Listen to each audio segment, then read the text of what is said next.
Ẹ kúlé o, ṣé dáadáa ni mo bá yín? Èmi ọmọ yín, olólùfẹ́ yín, Ronke lótúndé o.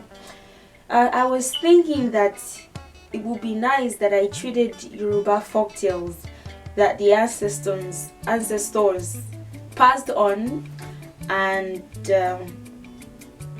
have been a very good way of teaching morals to children, especially at very young ages. So these folktales are ways of catching the interest of the children, because as we all know, children get bored, and so they sing songs about these stories and they ponder upon it, and then they extract the moral points from it. So the first Yoruba folktale that I'm going to treat will be the story of Oluronbi.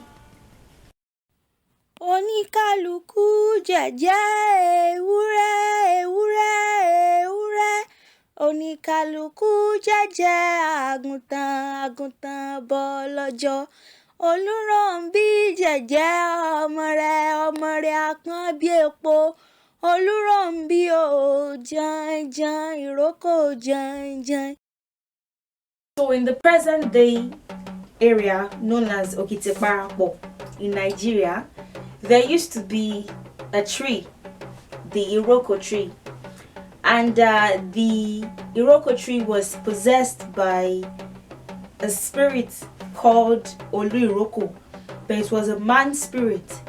So when the people migrated to Okiteparapo, they did not pay reference to that tree because at first they didn't know that the tree was possessed by a spirit, but whatever they laid their hands on did not prosper because they had not first paid homage to that tree that owned the area, kind of, because it was the spirit that went into the tree and inhabited the place first.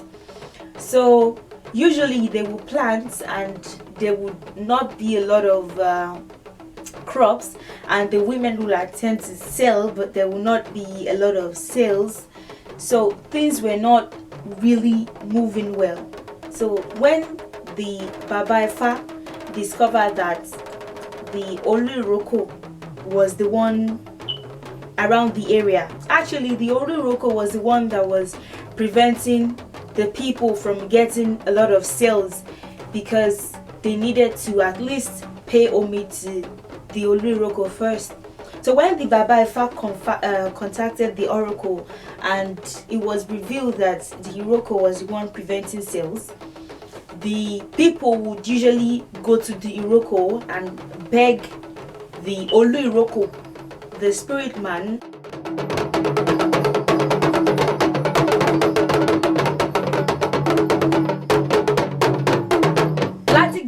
àwọn èèyàn lọ bá Olúrónbí, wọ́n á ní kó jọ, wọ́n á bẹ̀, wọ́n á ní àwọn fẹ́ lọ ṣe nǹkan kan báyìí kó jẹ́ kó yọrí sí rere. Tí ó bá ti yọrí sí rere, àwọn á fún ní ẹran àgùntàn àbí àwọn á fún ní adìyẹ. Olúrónbí àti jẹ́ kan lọ kán bọ̀ láyọ̀, wọ́n á sì fún wọn ní nǹkan tí wọ́n ṣèlérí pé wọ́n máa fún. In that village, there was a woman called Olúrónbí. Oluronbi had a beautiful daughter called Aderonke.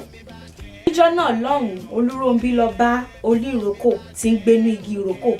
Ó ní Olúrónbí, ó sì jọ jẹ́ kí n lọ, kí n bọ̀, kí n tà, kí n pa owó ẹyọ púpọ̀, kí n lè bá ṣe gbogbo nǹkan tí mo fẹ́ ṣe.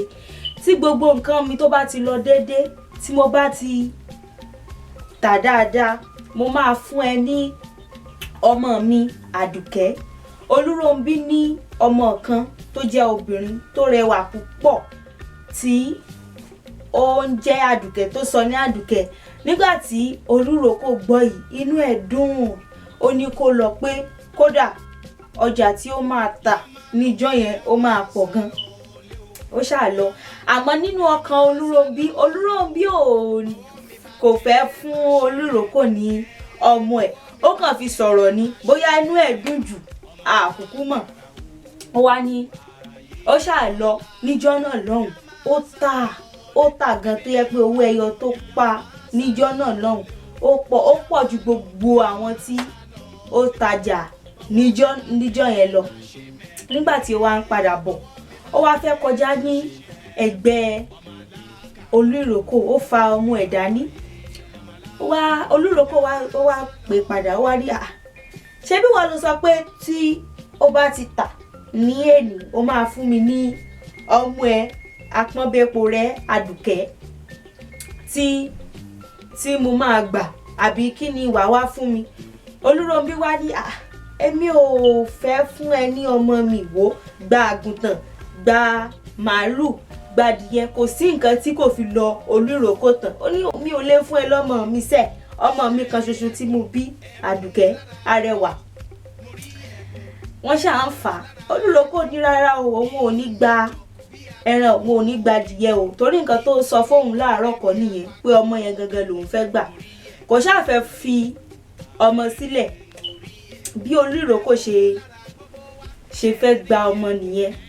Ní ibi ilẹ̀ tí Àdùkẹ́ dúró sí, ilẹ̀ yẹn ń là. Àdùkẹ́ ṣáà ń wọlé lọ. Àwọn èèyàn ṣáà péjọpọ̀. Wọ́n wá bẹ̀rẹ̀ sí ní gbìyànjú láti fa Àdùkẹ́ kúrò nínú ilẹ̀ kí olúrókò má bàa gbà. Àmọ́ olúrókò gbà. Ó ní Àdùkẹ́ gẹ́gẹ́ lòun fẹ́. Àwọn èèyàn wá bẹ̀rẹ̀ sí ní kọrin pé oníkálukú jẹ́jẹ́ ewúrẹ́, ewúrẹ́, ewúrẹ́. Oníkálukú jẹ́jẹ́ àgùntàn bọ́ lọ́jọ́. Oluronbi jẹ́jẹ́ ọmọ rẹ̀ apọ́n bí epo. Oluronbi o janjan ìrókò janjan. Oníkálukú jẹ́jẹ́ ewúrẹ́, ewúrẹ́, ewúrẹ́. Oníkálukú jẹ́jẹ́ àgùntàn bọ́ lọ́jọ́. Oluronbi jẹ́jẹ́ ọmọ rẹ̀ apọ́n bí epo. Oluronbi o janjan ìrókò janjan. Wọ́n ṣe akitiyan láti fa Àdùkẹ́ kúrò nínú ilẹ̀, àmọ́ gbogbo ìgbà tí wọ́n máa fi kọrin tán, ilẹ̀ ti gbé Àdùkẹ́ mì débi mú báyìí. Bí Àdùkẹ́ ṣe wọlé tán nìyẹn. Oluronbi ṣáàkè ó kékéké. So this story was a very good way of teaching the children that whenever they made a promise to a god or goddess, to any orisha, they were supposed to keep that promise or not even make it at all. So the children, as they grew up, the parents knew that they were liable to forget the traditions and not continue with the rituals that were supposed to be carried out to the gods and goddesses. So this was a very good way of instilling a little fear on the children so that they would do whatever they ought to do so that there would be peace in the land. And not just that, even teaching morals in normal day-to-day transactions, teaching that once you make a promise, you have to keep it. So there are other plot twists to the story. Ní àwọn ìtàn míì, wọ́n á ní Olúrónbí ò rí ọmọ bí.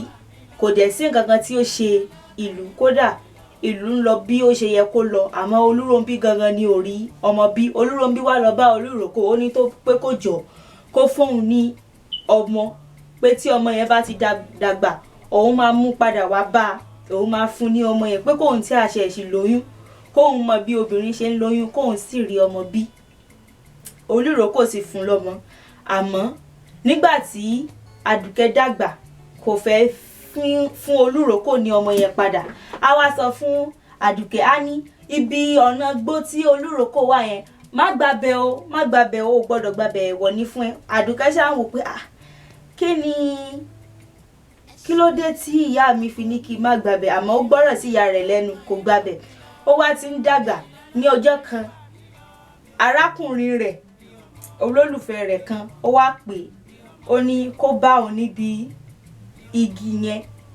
Ó wá wò pé ṣé kóun lọ àbí kóun má lọ. Ìyá òun má ti ní kí òun má lọ. Àṣé arákùnrin tí ó rò bóyá arákùnrin tó nífẹ̀ẹ́, tó rò bóyá èèyàn lásán, ọkùnrin kan tó kàn rẹwà ni. Àṣé olúrókò ló di arákùnrin náà. Nígbà tó yẹ pé olúrókò ló fún un ní ọmọ, olúrókò mọ bí Olúrókò mọ nǹkan tó wù ọmọ yẹn ṣá torí òun ló fún ó mọ̀ nípa ọmọ yẹn. Ó wá tán ó wá wò pé ọkùnrin arẹwà yìí tó sì ní kí wọ́n bá òun ní ibi ìrókò, ṣé kí n lọ bá àbí kí n má lọ bá. Kò ṣàgbọràn sí ìyá ẹ̀ lẹ́nu, ó wá lọ bá. Bí igi yẹn ṣe di Olúrókò padà nìyẹn. Ó dà pé Olúrókò wá sọ ọ́ di ẹyẹ àbí nǹkan. Olúrókò wá so orí igi òrókò yẹn ni ẹyẹ yẹn ń gbé. A máa kọrin pé ìyá òun gangan tí ìyá òun lọ tọrọ ní ọwọ́ Olúrókò náà ni ìyá òun tún fi ṣe nǹkan ètùtù fún Olúrókò. A máa kọrin bí ẹyẹ bí ẹyẹ. Ìyá ẹ̀ ṣáà ń wá kò mọ̀ pé ọmọ òun ló ti di ẹyẹ tó ń kọrin yẹn. Ìgbà tó wá pẹ́ ṣá, bàbá ẹ̀ wá rí ẹyẹ yẹn, bàbá yẹn wá dá mọ̀ pé òun ni ó dá òun ẹ̀ mọ̀. Ó wá sọ di èèyàn padà. Bóyá wọ́n wá fi nǹkan míì rọ́pò fún Olúrókò ni. Ìyẹn ló wá kọ́ gbogbo aráàlú ní ọgbọ́n wípé tí wọ́n bá ṣe nǹkan tó bá ṣèlérí fún nǹkan kí nǹkan wọ́n gbọ́dọ̀ múṣẹ. So I hope you enjoyed the story and I hope you've learned something from it. If you make a promise to someone, make sure you keep it. Ẹ ṣí biribiri kẹ́bọ̀ mi o, bí wájú lọ́lọ́kọ̀ mi wá.